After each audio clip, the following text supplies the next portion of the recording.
With a yo-ho-ho, it's TaleOfTheToaster. Welcome back to the post-game of Inazuma 11 GO Galaxy. Except, it doesn't really look like it, because in this episode we're going to be taking on Ixar Fleet again. As if, like, the 1 hour and 40 minute video taking them on in the finale wasn't enough, we're also doing them again. Barely any time after, but it is one of the first things I have to do in the post-game, because the Ixar team is level 55, and that is currently what my team is as well, as they have been since the finale, so I want to take them on properly using the actual Earth 11 for the most part. I've got Dave Quagmire in the squad apparently, but Bylong is also going to have an active presence, because on the one hand, this is an authentic first take, just like with any of the story matches or the level 99 routes. I'm going to go with my authentic first take. Obviously, with the story matches, I have to win eventually, but more like a level 99 competition route.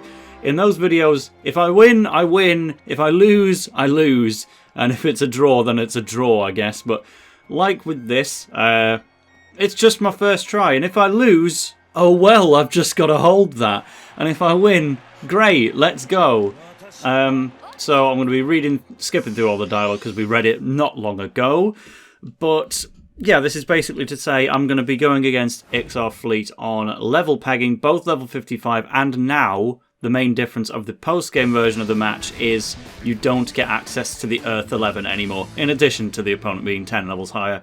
And they can use their special tactic, Mark of the Berserker, a little bit earlier on.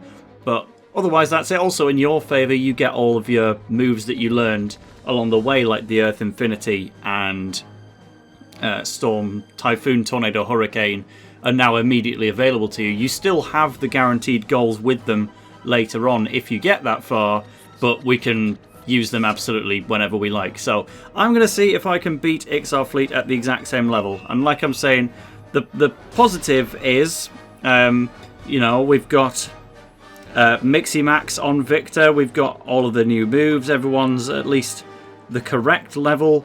Ozrock, could I just dribble past you now because you don't have your own blocking move yet? That's still a piece of cake. Victor should be hitting harder than ever with his Mixie Max. The trouble is, just like in the real match, this is all pointless. You know, I could score 7 goals in this half, and they would score 10. They will still have the 3-goal lead by the end of this. I am purely going all out, A, for demonstration on how powerful this Victor Mixie Max is going to be with Sean Frost, but also just to wear down the totem of the opponent goalkeeper, because I don't remember if he gets healed in that sense for the second half when we use the actual Galaxy 11, but I will find that out in the spot. For now, we cannot beat this move, and we don't have to. But, you know, that's fine. I just want to wear down his stuff, because that's kind of the difference between fighting spirits on a goalkeeper and totems on a goalkeeper, actually. I think, although fighting spirits are better on the whole for the players you're actually going to be using, there is an argument to be made. I'm going to let them do Mark of the Berserker just for showcasing. There is an argument to be made that actually goalkeepers might be better off with a totem. It's still less reliable, but they are hard to stop to begin with, and they only get better over time, whereas you're going to run out of FSP on a Armor Fight or a Spirit goalkeeper eventually. They're still both busted, but, you know, while a totem is getting stronger, you're getting weaker. That's the logic. So in theory, totem goalkeepers could be even stronger. I have a lot more difficulty beating an AI totem goalkeeper than I do with an AI spirit. But I imagine if you put it back in the hands of a human player, things change. I really shouldn't be wasting this much TP, given that, again, the goals don't matter and we can't beat out whatever this goalkeeper does anyway. So do I waste this with Victor just to see how powerful it could be? I give in to temptation. This is a total waste, but I want to do it. But anyway, so the final advantage I wanted to mention is during the Let's Play, I had a bit of a strict policy on, I guess we do score for all that it's worth. I had a pretty strict policy to say that I was not going to use fighting spirits in the main game, because I think that's just how it should be, to be honest. Like, the anime fully complies with that role. By the way, Victor's totem actually disappeared because of Mark of the Berserker, and it's exhausted, so he can't actually bring it out again. That's my cue to bring out Terry, I suppose, just as a thing to be aware of. You know, they might take a shot on me. I might need to stop it. But yeah, the game's also just a lot more challenging and fun when you don't use fighting spirits, because A, totems are brand new for this game and you want them to kind of have their time in the sun and show how useful they can sometimes be, despite being worse than spirits. If you're just using spirits that are straight up better and not even really part of the canon, I don't know, I just think it takes a bit away from the game, to be honest. It's the option's there if you want to. It definitely means that you're going in with the strongest team you have available, so use them by all means if you want to, but at least for the Let's Play, for demonstrative purposes and to make the game not quite so easy, I wanted to hold myself off on fighting spirits, and it definitely made the matches more challenging, but also more fun. I definitely don't regret the decision at all, even if I lost to the Terrible Shadows and the Muay Tigers along the way, and then was quite kind of uncomfortably close to losing some of the other ones. But it also made for some genuine reactions when I did win, so I'm happy with that. But the main thing is to say we are in the post-game now, so the rule is off. Now we can use fighting spirits whenever we want. I still want to try and get a bit more use out of maybe Arian's totem. I used Victor's for a little bit at the start of this. I will probably use Arian's again later, just so these two totems that we've only just got, we at least use them before we inevitably probably put their spirits back on, because we do have them in the inventory, and that's kind of what they're there for. The argument, I'm sure, will be made in the comments more elaborately than I can put it as to why totems kind of are considered worse than fighting spirits. But they're both good, both usable. But I'm saving basically Bylong and possibly Alpha as well for the new second half, where instead of using the Galaxy 11 with the supercharged, really powerful players to just get well in the lead, and instead we actually have to make the 3 goal difference using our own players, I'm going to try and at least start that off with Bylong and his fighting spirit, and I want to see just how much easier spirits actually make it, because it's been a while since I think I played with fighting spirits on my team when I was doing my original playthrough with Big Bang, but I was also like stupidly high leveled in comparison to them anyway. I should be taking more shots on the goalkeeper actually. I'm not really trying to get goals in this first half because we know that Eye of the Storm is actually new to Zach's moveset. I probably should have gone with that for demo.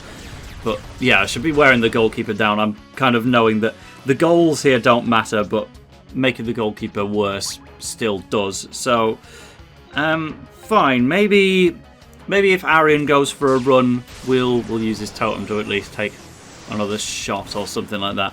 Or maybe just a raw storm, tornado, hurricane, typhoon, tornado, hurricane. That's a hard one to get used to. Tornado tunnel because we're against one of the better defenders and it didn't work, so fair enough. But like I say, we've got Bylong, we've got Alpha, and that's honestly about it. Maybe I'd put Maestro back on Ricardo by now. Did I? Pegasus, yes, I did put Maestro back on Ricardo, so he will have a bit of extra shooting firepower if we need. Not sure what the best selection here would be, so we'll go for a long shot maybe if I can get it back into the capable hands of Victor, actually, with Bicycle Blade. Okay, Alpha, you can do an ambush. Again, I suppose it doesn't matter too much if his TP falls because he's going to be bringing out a spirit later on. Ah, no! Oh, can I afford both? No, I can't afford both Frosticle and Bicycle Blade, and Arian would be offside anyway. Well, that's a shame. So, no extra impact on the goalkeeper. I'm making this harder for myself than I need to, but like we say, this is the padding bit. We're getting to the real deal. For now, just a normal spider web, just to again remind ourselves how easy it is to stop Ozrock. Even when he's got his totem up, he really just can't get past. One more shot. Do they have a shot block? Judgment Ray isn't. Stargazer is a shot chain. So yeah, I really don't think they actually have anything to stop you from just going on a tirade of long shots. So just do that. There's some more advice. Again, I did the whole finale against Ixar Fleet in an hour and 40 minutes of runtime to kind of give advice on how to beat the match, but it has to be said, it's probably a contender for the easiest final boss in the Inazuma 11 series. The only possible contender for it really is Inazuma 11-3. I kind of had this discussion with Zikri AK. We'll go into that in the second half as we carry across our existing Earth 11 into it. Victor is completely out of stamina, so it's a good job he gets a full heal in extra time. If that happens, that might actually not here in this post-game version. That is a problem because he needs to be on the pitch later to score with the Earth Infinity. He doesn't need to be on it yet, so here he loses his totem to Mark of the Berserker for a second time. Clearly we just need to take it away from him and give him Lancelot back, which we'll probably do, but hey ho, for now, give us some own goals. Yeah, we'll start now then. So the final bosses of the Inazuma 11 series. Now that I've done them all on the channel finally, you've got Zeus in Inazuma 11-1, which is actually one of the harder ones, because you don't really have much in the way of gimmicks of your own, and all of your defenders really aren't that great. So if you have anything other than quite a large level advantage over them, they are just a better team than you. And the way you win against Zeus is not necessarily by strategy, it's more just Stargazer. You don't have Stargazer in Inazuma 11-1. The way to beat Zeus in Inazuma 11-1 is basically just to hope that the AI sucks and Poseidon just lets one in, or Ozrock line, or the forwards just go for a regular shot when they should be taking moves. Mark Evans could generally stop everything anyway, but yeah, the only real Zeus thing is either exploiting the AI or leveling up a lot. Then Inazuma 11-2's final boss is easier, but still not easy necessarily. I'd say it's maybe in the bottom 3, but it's at least got 2 distinct phases for you to think about. Inazuma 11-3 is the other candidate for the easiest. Little Gigantes shouldn't be quite so easy, but unfortunately they are. If you have a level advantage over them, they are unfortunately a bit of a walkover. I did once do a playthrough of Lightning Bolt to make my post-game video just showing off all the Paolo Bianchi scenes and anything else that was there to be seen. At the gallery especially, I needed to beat Lightning Bolt to show off properly. Actually, no, I borrowed a copy of the game from Suplexi now that I think more about it, but I still ended up beating Lightning Bolt anyway. Well, I did that as a bare minimum playthrough. I didn't do anything that wasn't required. Not a single scrap of optional content. And then I went into the final boss under-leveled. And finally, it was a bit of a challenge. Galaxy 11, despite that conversation, they will not be joining us. So I wasn't like equally leveled, I was under-leveled. But even still, just to prove they are not an option, Tiago Torres is at level 1, so is Lucia with her Earth. She does boost the Earth. She could be a valuable member of the Earth 11, but maybe just not yet. Oh, Eugene, where did you go? You've been a staple of this the whole time. Victor, I'm going to take away for now then, and you can sub in, I guess, Eugene. With, by the way, Ricardo's totem. I forgot I gave him that. But Bylong, you're going to be an essential part of the formation. So we'll put him right at the front. Quagmire and Alpha. Well, Quagmire I'm going to remove. Eugene Peabody can basically do the exact same thing Quagmire was doing before. Alpha will bring out his fighting spirit a little later on. But this is going to be the Bylong show, as far as we're aware. And the only other spirit I've got is JP. So that's... Actually... I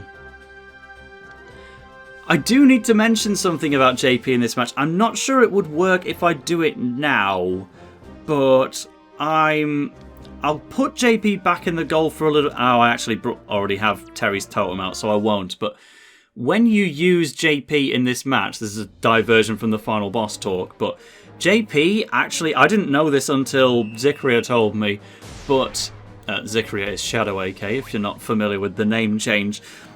But JP actually has a maxed out speed stat when you use him in the final boss, when he's necessary to use and he learns we have liftoff and all of that stuff. It's possibly a lot of his stats that get maxed out as well. I don't think it would necessarily just be speed. But because he's basically faster than Falco, if you run JP out of goal during this match, you can actually just outrun the whole of the team of Ixar Fleet and go for a shot with JP. And if you've given him a move, he can absolutely score. Can I get past the... No, I'm going to have to armor fight to get past these. It would have been nice to go for a white breath and ensure that I'd have the strength to get past. I should have Mixie Max Bylong if I was knowing that, paying consideration to the fact he was going to be my demonstration, let's destroy the opponent's guy. Apparently they didn't try to stop us with Judgment Ray anyway, so I could have just stayed with what I had, but whatever, let's sink it with a white hurricane. Let's not sink it with a white hurricane, but we'll keep trying. But yeah, if you do a match against Ixar Fleet, again, I kind of doubt that it works in this rematch because JP is not a required member of the team, so why would he be rigged in your favour to stop the shot? 1,000 on the dot. But yeah, give JP a try just going for a novelty shot, because the results may surprise you. He can actually just outrun this whole team and go for a shot. I wish I could have shown that off, but I just didn't know at the time. I have certainly been dutifully informed now to get past these guys, and Bylon can try again. Yeah, even Judgment Ray, it's just no competition to the likes of an armor-fied fighting spirit, which again you have the option to use in the real Ixar Fleet match as well. Not so much in this section. You've only got the guys with their totems. Dragon Driver's a lot weaker than White Hurricane, but he's got plus 150 anyway, so that's another predetermined block on his part. That would be quite funny if I was like, oh, let's use the armor-fied stuff to show how much easier this can be, and then Bylon doesn't even score once with that, but fine, that's how it be. We'll bring out the alpha one as well. Let's not mess around. But back to the discussion of hardest final bosses. Little Gigantes can be hard if you go in there in an absolute bare minimum run. Even then, it's still winnable. Like, I could beat Little Gigantes with a team that's under-leveled. Just, it's not a complete wipe. And then if you've done any level of optional content, then you'll probably have your way with that match. But then they recovered from that, because after Inazuma 11-3, we had Inazuma 11 Go, which has pretty universally the hardest final boss in the game. Alright, I can't Spirit Link or anything. Can he afford a Judgment Ray is a question. I don't think he can, but do I have the dribble? No, I'm afraid not. So Arian, it comes down to Alpha. It always comes down to Alpha, that's right. Dragon Link, they are the only final boss in the Inazuma series to be defensively minded, and that's there to make it hard for you to get past them, especially when only your forwards really have fighting spirits. Love this Totem Strike again. But they also... You don't really have a means to stop their forwards anyway, just by virtue of them having spirits at all. You basically need Atlas out with JP to do anything to stop him, and that's... I think they even have a type advantage on him, right? Maybe? I think that depends, but basically their fighting spirits can score past you, and their defenders are meant to be the strongest part of the team, along with the goalkeeper, who again does take some serious getting past. double touch enough? No, okay, so you can dribble past Ozrock for free a lot of the time, but even maybe the very weakest dribbling move in the game might not be enough. Dragon Link, not only that, but it's one team in the first half, and then it's a second team in the other half that's therefore gotten a full heal. Sure, we'll go for Ricardo's Spirit, I guess. Might as well see how strong Brimstone Rain is going to be. Yeah, it's just very slow paced, and with the mission objectives, there's quite a lot you have to do. Just a charge for now. Yeah, he had a totem up, and that was strong enough, but that's okay. Iron Wall.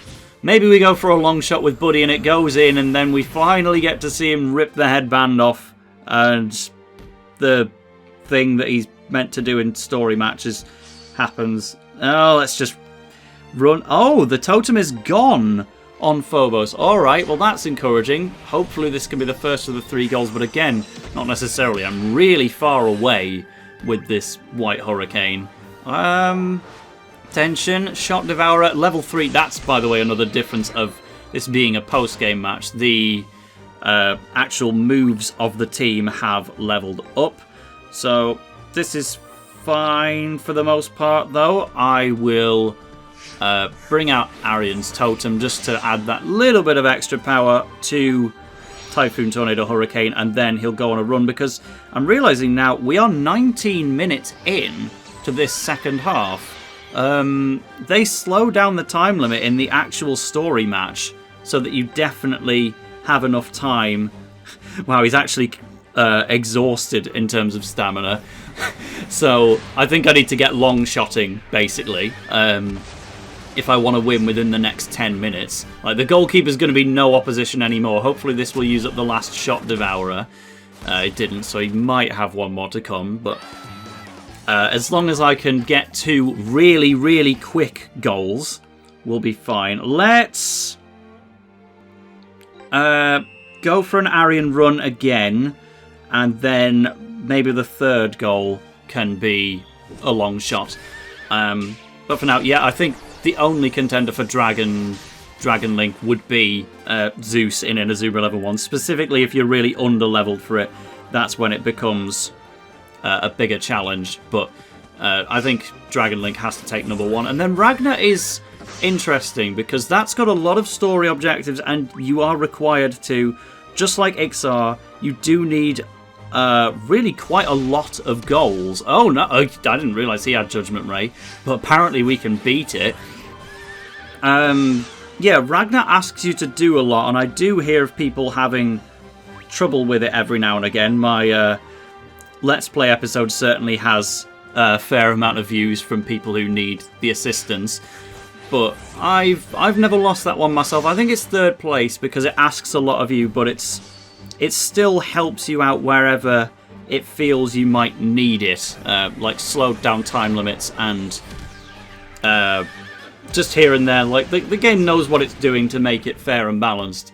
But then Ixar Fleet goes really far with that. I just realised, actually, the 3rd goal is just to tie it. Hopefully that is okay, and they don't expect us to actually go all the way into the lead this time. Let's do Alpha with Arian running up behind him and find out. I've got a few minutes left. That's gonna do it. And then I need, frankly, the running speed. So, Blastmine, you are gonna have to not commit a foul, and that is quite a lot to ask of this move. Okay, I'm a little bit worried, remembering this is all he's got on the dribbles. I need to replace that, and they got a critical as well. This is really bad.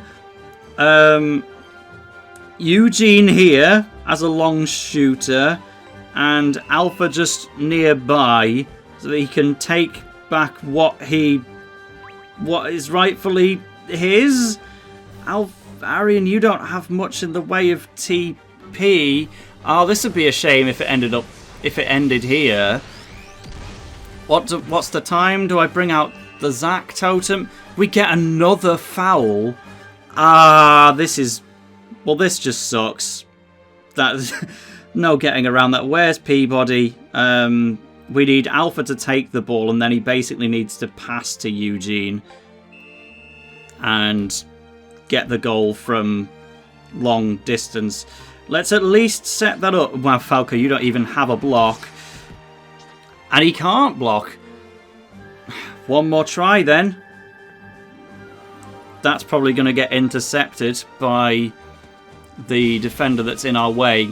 That's a shame. So here I am calling Ixar Fleet the worst, the easiest final boss in the series, but they have actually defeated us here. Because this isn't the final boss version, this is a post-game challenge version, and clearly it does become a fair bit harder, mainly because of the not slowed down time limit in the second half. You need to get 3 goals in very quick succession here, whereas in the actual final boss, they give you players that are like 20 levels higher, and they slow down the time limit so that you can definitely do that. And that is the only bit you actually need to complete. The first half, it doesn't matter what you do, that's always going to end the same way. The third half, well, the extra time is actually rigged in your favour, namely to say, I'm just going to play again for the fun of it. Yeah, the extra time gives you a guaranteed goal with both the Earth Infinity and Typhoon, Tornado, Hurricane. So they actually just straight up want you to win in extra time, and they want you to lose in the first half so that you have to make the comeback in the second half. The second half is the only bit where you have to do something to beat the game.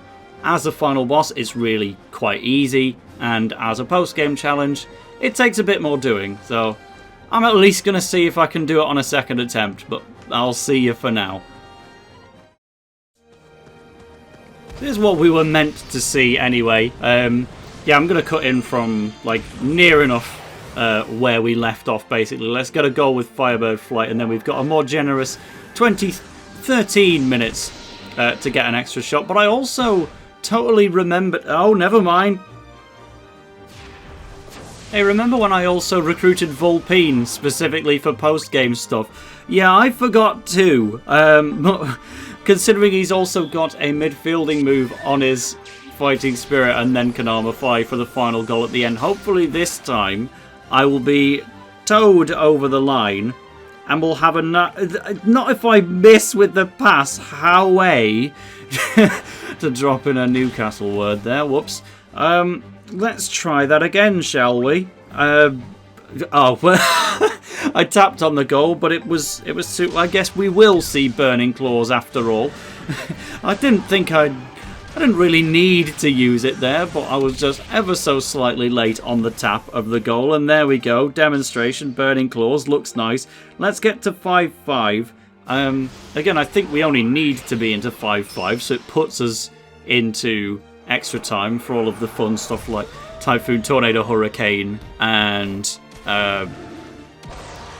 the Earth Infinity. But let's see. Can I actually get in the lead within this second half and just win outright now and bring the match to a very incomplete finale? No, it does. As soon as the equalizer goes in, straight back to the story. Okay, well that was worth clearing up. So thank you, Vulpine. You were our hero once again.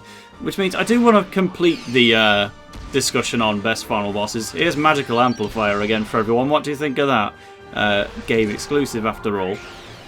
Here's another spirit. This time we don't have to complain. But yeah, I think basically the ranking is, and I'm interested to hear yours in the comments as well, but I think there's only so much it can differ, really. I think the hardest is Dragon Link because it's a long match that is against your favour. In the Let's Play I won on penalties because I found it the easiest way to do it. I think the second hardest in Zeus, which is just straight up a hard match, which takes some skill or some luck to beat. I think third place, it's a bit of a coin toss, but I would say Ragnar from Chronostone's next, just because it asks a lot of you to do, even if it's not that hard. And then number 4 is the Dark Emperors from Inazuma 11 2, which is just a normal match that's, you know, a final boss level difficulty, but not anything special. 5th place would be Inazuma 11-3, where it's just a disappointingly easy final boss from a game balance perspective, and then it completely reverses if you're looking at the anime. And then last place would be Galaxy with its Ixar Fleet, a match that is actively rigged in your favour. Again, I was saying it before in the conclusion of the match, but only one of the 3 segments do you actually have to win on your own back, and it still does everything it can to help you do so. So it's, even though it's such a long match, I think it's got to be bottom, but you could maybe go for an Inazuma 3 instead, because it's at least a normal match that also isn't that hard. No changes to the lineup, I don't think. We can actually take Arian off the pitch, even though he's part of both required goals. Would I go that far? It's put Vulpine back on the bench. What's... Oh, it's fully healed, everyone, of course. Well, fine, let's take over. I'll put Vulpine on just because he's having some fun.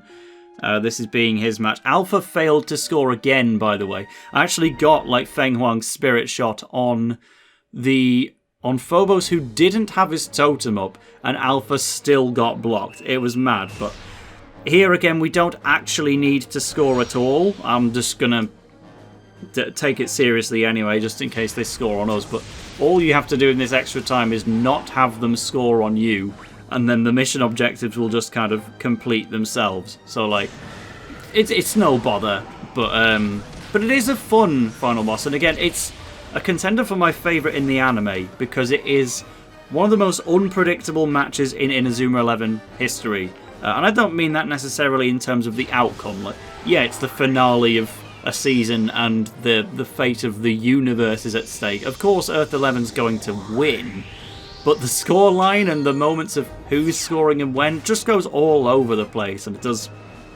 a lot of story in the midst of all this stuff. And for it to end in, what was it, an 8-7 scoreline? Never did we think we'd see the day, but it doesn't at any point feel like it's too much. We don't just have one of those typical Inazuma comeback montages where it's like, oh, here's a goal from Austin Hobbs, and now it's immediately followed by a fireball screw from Axel, which we never saw the setup for, but that did happen, and now, wow, Inazuma National is 4-3 in the lead. Where did that come from? Yeah, you actually see every goal, and it has some kind of meaning to it. I guess the only montage is the 3 times that Earth 11 score on themselves, or I guess it's twice, and then once from Stargazer at the end, depending on how it goes. But it's just utterly unpredictable. So much Ozrock to watch. We've actually stunned the goalkeeper with his fresh new totem. Here's a new strategy. The totem's leveled up. Can we score with the bounce back? I only got the block in the first place by a matter of 1 point. Regular shot, yeah, that shouldn't do it, even on a stun. Well, Zeus style, the AI was being kind and not kind enough, I guess. Fine, we'll play it out. But, yeah, I get... The last thing to say on it is that it does have a reason to be easy, because you're not meant to, like, leave and come back and do the final boss after you beat Phalamadius. Like, you're supposed to do them both back to back. I mean, goodness gracious, you need a whole afternoon to do that, but it is kind of set up for you to have a match against Phalamorbius and then do Ixar Fleet. And while Ixar Fleet is rigged in your favour, Phalamadius is absolutely not. That is just a hard match if you're going in at the recommended levels. Again, the counterpoint is Go Galaxy makes it extremely easy to be overleveled, and you tend to be overleveled just by playing the game. If you do anything that's off to the side, you will end up being overleveled, but it's something that I tried to manage for this Let's Play and not get overleveled, and as a result, I found Phalamadius really challenging. And then this one just is what it is, but as a combined package, you know, the Go Galaxy final bosses could shoot up the ranking, and they're also just fun. Like, Ragnar's not that hard, but it's really, really fun. An hour-long finale to close off the game, and Here I thought that would be the longest series finale I ever have on this channel, but then, wow, okay, Go Galaxy's finale can be 40 minutes longer, apparently. Don't reduce your consumption. Yeah, like, I raised the whole point with my community post, but not just that, but with the other creators like Tom and Charlie and Sxnc and everyone else to see what they thought. I really had to debate whether I was going to have to split that final boss in half, because you never want to split a finale in half. I used to get so annoyed in the days of Chugga Conroy having Okami finale 1 out of 3, which only happened because of the 10-minute time limit of YouTube and not because he actually wanted to separate it. Like, it wasn't his fault, but just, I always had it in my mind that, you know, a finale's a finale. The second to last episode can't be a finale, but here against Ixar Fleet, where I just do the match and roll the credits, the game forces you into extra time that makes it longer, so as a result, by guarantee, this finale was 1 hour and 40 minutes long, and I don't deny that some of you most dedicated subscribers would happily sit through 1 hour and 40 minutes of footage in one go, but you've also got the perspective of people who just need help with the final boss, like they did with Ragnar, and even the Inazuma 11-3 finale, I'll point out for my final boss ranking, does actually have a lot of views from people who got stuck with the game and needed help beating the final boss. I think most of us are at a kind of point with Inazuma where we're so used to it, we forget that it can be quite challenging for people who aren't so experienced as us. So it's always worth keeping in mind. That's why Inazuma 3 is maybe second last, because at least if you're playing Go Galaxy, then you are definitely a dedicated Inazuma 11 fan. The game didn't even release in this country. I guess they all did in Japan, so you can't really use that logic. But yeah, anyone who's playing Galaxy is definitely a certified fan. Hey, we just used you. Let's go with it again. The Pegasus Totem. Funny, if I just kept the loss on this, then it would have been a nice 25-minute video, a normal length, but instead we're once again padding out Ixar Fleet, because that's just what I tend to do, apparently. But yeah, I was kind of worried that even though a lot of the subscribers would happily sit through how many is it in minutes, a 100-minute video of Go Galaxy, maybe the people who are looking it up who aren't subscribed and just need help with the final boss might not go in there so easily. But hopefully I made the right choice. At the time of recording this, I haven't actually released it, but I will be doing it in a couple of days. I had a big old break from recording between doing the final boss and any of the post-game stuff, mainly just so I could plan what I'm going to do in the post-game, but also, you know, random moments of busyness, and then actually deciding as an editor what to do with the finale was something I was thinking about in my head for weeks before I went public with the poll asking what people would recommend, and I'll never know if I did the right thing, but for now, let's do that whole the Earth Infinity thing again. Yeah, there's nothing left to see in this Ixar Fleet rematch. I'm going to be honest, like, the difference is the higher levels of the opponent, the higher levels of their moves, all of which we've seen. The main difference, no more Galaxy 11, just use your own players with no TP healed and no slowed down time limit. Wow, that's a lot harder. I struggled, I even lost on screen and then I beat it. But once that's out of the way, the differences are over. If you can get to this extra time, you've already won. Let's see the failure animation for We Have Liftoff, because we've not gotten the chance to do that yet. Again, I didn't get to harp on that too much. Much as I love this Totem Strike, I do really love We Have Liftoff. It doesn't redeem JP as a character necessarily, but it certainly helps that he at least has a move that I really like. Apparently we got a critical and then it still wasn't anywhere near. Thank you, Ozrock.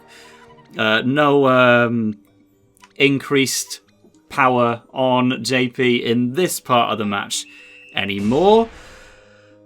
How am I going to fill the advance kit? Oh, Bicycle Blade. Remember when Victor has a long shot that they give you at level 13? Again, Galaxy just doing things to make the game easier, whether it wants to make you over-leveled, give you stupidly good moves like Bicycle Blade, or allow you to use Fighting Spirits in the second half of the game.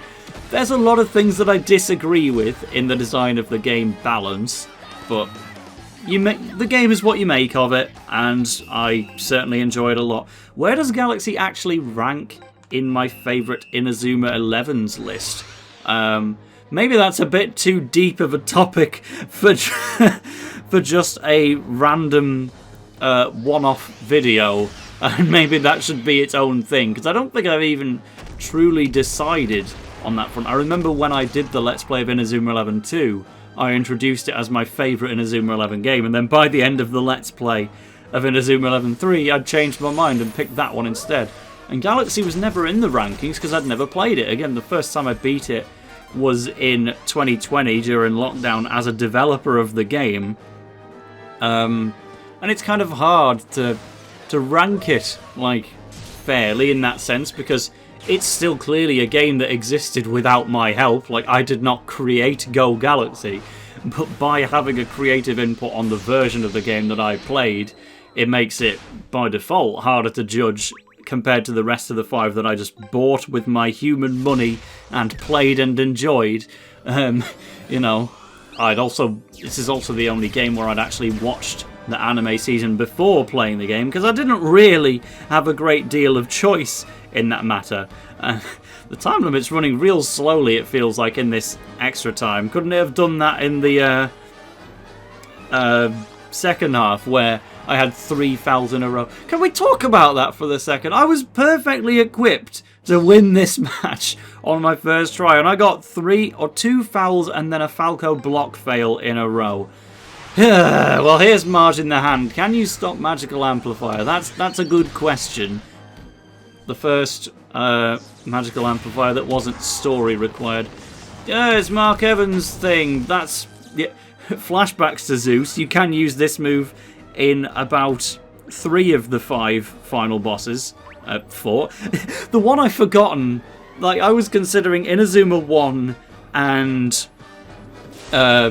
Go 1 and Go 2 with that, but no, you can use it in Galaxy, kind of, and obviously Inazuma 2, you're going to have Mars in the hand on deck, and Inazuma 3, you don't, right? You've got Fist of Justice, God Catch in place of Mars in the hand, you've got Dimensional Hand, and Hammer of Wrath. So, wow, Inazuma 11 3, the only final boss where you don't have Mars in the hand on your team somewhere. There's trivia. Note that one down in Inazuma Wiki. I didn't mean to do that extra pass there, but oh, well, whatever makes things move faster, I guess, is fine, because you need to think about what's going to be next in the post-game coverage. Go on, let's have a nice Gungnir to finish it off. We obviously have a lot of Legend Gates to cover. That could be next. I need to just take a look at my list and find out, but the early post-game coverage went over pretty much almost everything that Go Galaxy's post-game has, let's be honest. So Legend Gates and Level 99 routes is going to be a staple of a lot of the stuff to come, but I will be playing a lot of the game off-screen now to level up my team in competition routes, get myself the silver key, well, get myself the gold key, at least. There's a lot that I need to do off-screen to prepare future videos, so I don't know what's going to happen to the upload schedule, but it's probably not going to be fast. Let's be honest with that one, because now that, you know, it's less... The main series up to this point was I'm mainly just playing the games in recordings, and when I'm not recording, well, they didn't make us do the Earth Infinity because I didn't fill the advance gate. When you go to the dentist and they drill into your tooth, filling failed? How did I even fail it? I scored on them twice. Ha ha ha! This is the end. Our wish shall be granted. And now I have to quit without saving. All the moves that I'd contributed towards leveling up just don't count. Well, I guess you do have to do something to beat the final boss. Take back everything I said. Oh, it lets you... It lets you retry from here, does it? I didn't even know that. Well, fine, I'll do it again. See you in a moment. Okay, make no mistake. They absolutely made the advanced gauge harder to fill for this rematch. That's a very hidden difference, if I'm right about it. But again, like when I was doing the original take of the final boss and any other main playthrough, I didn't struggle with that gauge at all. Whereas here, I lost on the first try without even realising it, and then again, after scoring 2 goals with Bylong, I have only just filled the advanced gauge at the 15-minute and 47-second mark. So that is one final difference with the Ixar Fleet rematch, which actually does make it harder. Thankfully, they let you retry from that point, so at least I didn't have to do the whole match again to get a second attempt at the final advanced gauge thing. But okay, well that's a good change. They might as well make it harder to do. You pretty much have to dominate that second half to get away with it. But now we get the Earth Infinity, but with Sean Frost involved, because I'm hiding in Victor's hair. Where do you think that land of ice in Frosticle came from? That were all me, that was, and now I'm going to score on this Phobos guy. So now that Earth is actually saved, now that Sean's got his toes around the matter. There we go. We have finally run out of things to show in the Ixar Fleet match. Can't wait for them to appear in their level 99 competition route video that will inevitably happen in some route. I know nothing about those competition routes other than 1 to 2 of them have a lot of matches that were previously level 99 matches, and now there's also an extra one with a lot of new matches that we'll be covering first. So there we go, we got the Ixar gloves, that'll be good for Terry. World saved. How many of these count as different cutscenes? Yeah, I'm going to go now. This has been TaleOfTheToaster. Thank you for watching this heavily segmented video against the level 55 Ixar Fleet. It's so different. I should just give it the same thumbnail and see if anyone notices. No, definitely not. Subscribe. Click the like button. Watch my videos. Hit the bell. Give money to charity. Have a nice day.